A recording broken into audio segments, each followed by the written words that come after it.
ខ្ញុំរៀបរាប់ពីប្រវត្តិវត្តចុងព្រៃជូនស្រងស្រី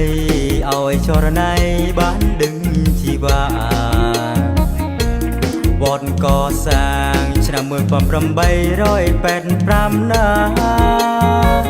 រួមឲ្យច្បាស់កា135ឆ្នាំ